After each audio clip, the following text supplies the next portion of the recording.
এই মুহূর্তে যারা ভিডিওটি দেখছেন সবাইকে স্বাগত জানাচ্ছি। চলতে চলতে চলে এসেছি রাজশাহীর ঐতিহ্যবাহী এবং ঐতিহাসিক স্থাপনা বড়কুঠি প্রাঙ্গণে। চলুন ঐতিহাসিক এই ভবনটি আমরা ঘুরে দেখি, পাশাপাশি এর ইতিহাস জানার চেষ্টা করি।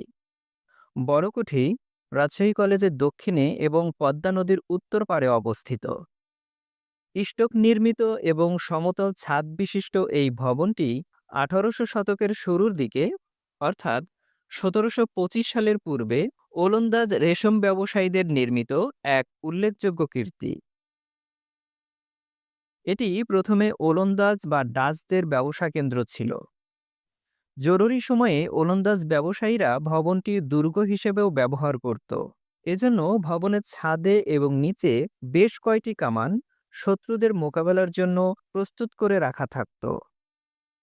১৮৩৩ সালে এটি ইস্ট ইন্ডিয়া কোম্পানির দখলে চলে আসলে কামানগুলো অন্য জায়গায় সরিয়ে নেওয়া হয়। এখানকার ৩টি পুরাতন কামান এখনও রাজশাহী পুলিশ লাইনে সংরক্ষিত রয়েছে। ১৭৫৭ সালে নবাব সিরাজউদ্দৌলার পতনের পর ডাচ ব্যবসায়ীরা ভারত ছেড়ে চলে গেলে তারা ব্রিটিশ ইস্ট ইন্ডিয়া কোম্পানির কাছে ভবনটি হস্তান্তর করে। কোম্পানিটি পরে ১৮৩৩ সালে রবার্ট ওয়াটসন অ্যান্ড কোম্পানির কাছে ভবনটি বিক্রি করে দেয়।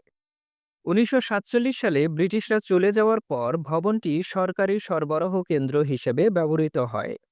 ১৯৫৩ সালে ভবনটি প্রশাসনিক ভবন হিসেবে ব্যবহার করার জন্য রাজশাহী বিশ্ববিদ্যালয়ের কাছে হস্তান্তর করা হয়। শহরের ঐতিহ্যবাহী স্থান হিসেবে সংরক্ষণের জন্য ভবনটি আবার সংস্কৃতি বিষয়ক মন্ত্রণালয়ের কাছে হস্তান্তর করা হয়। কথিত আছে এই ভবনটির নিচে একটি সুড়ঙ্গ রয়েছে, যেটির দৈর্ঘ্য এই ভবন থেকে শুরু করে এই বিশাল পদ্মা নদীর তলদেশ দিয়ে পার্শ্ববর্তী দেশ ভারতের মুর্শিদাবাদ জেলার নবাব সিরাজউদ্দৌলার প্রাসাদ পর্যন্ত বিস্তৃত। আবার এই সুড়ঙ্গ দিয়ে নাকি একসাথে ১০টি ঘোড়া দৌড়াতে পারত। এটি সত্য কিনা আমার জানা নেই। যদি সত্য হয়েও থাকে, তবে আমার প্রশ্ন, আজ থেকে প্রায় ৩০০ বছর আগে পদ্মা নদী এখনকার মতো এত শান্ত ছিল না। উত্তাল পদ্মা নদীর তলদেশ দিয়ে কিভাবে এই বিশাল সুড়ঙ্গ নির্মাণ করা সম্ভব? বিশাল সুড়ঙ্গের মধ্যে বেঁচে থাকার জন্য অক্সিজেন সরবরাহই বা হতো কিভাবে?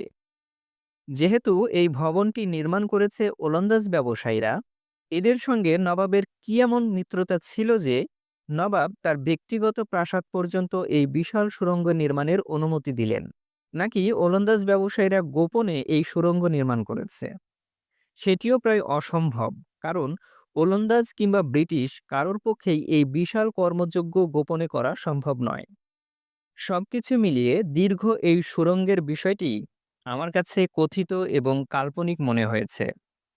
তবে হ্যাঁ, শত্রুর হাত থেকে পালিয়ে বাঁচতে ছোটখাটো কোনো সুড়ঙ্গ থাকলেও থাকতে পারে, কিন্তু বিশাল পদ্মার তলদেশ দিয়ে সুড়ঙ্গ, এটি প্রায় অসম্ভব।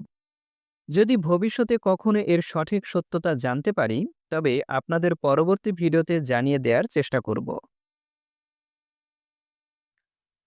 এতক্ষণ যারা মনোযোগ সহকারে ভিডিওটি দেখলেন, তাদের জন্য ছোট্ট ২টি কুইজ। প্রথম কুইজ, এই ভবনটি প্রশাসনিক ভবন হিসেবে ব্যবহার করার জন্য রাজশাহী বিশ্ববিদ্যালয়ের কাছে হস্তান্তর করা হয় কত সালে? দ্বিতীয় কুইজ, ঐতিহাসিক এই ভবনটি আনুমানিক কত সালের পূর্বে নির্মিত হয়? কুইজের উত্তর কমেন্ট বক্সে জানিয়ে দিন। যদি উত্তর দিতে পারেন তাহলে বুঝব আপনি যথেষ্ট মনোযোগী দর্শক। আজ তাহলে এ পর্যন্তই। আজ ফিরে যাচ্ছি, তবে ফিরে আসব আবারও পরবর্তী ভিডিও নিয়ে। ততক্ষণ পর্যন্ত সবাই ভালো থাকুন, সুস্থ থাকুন।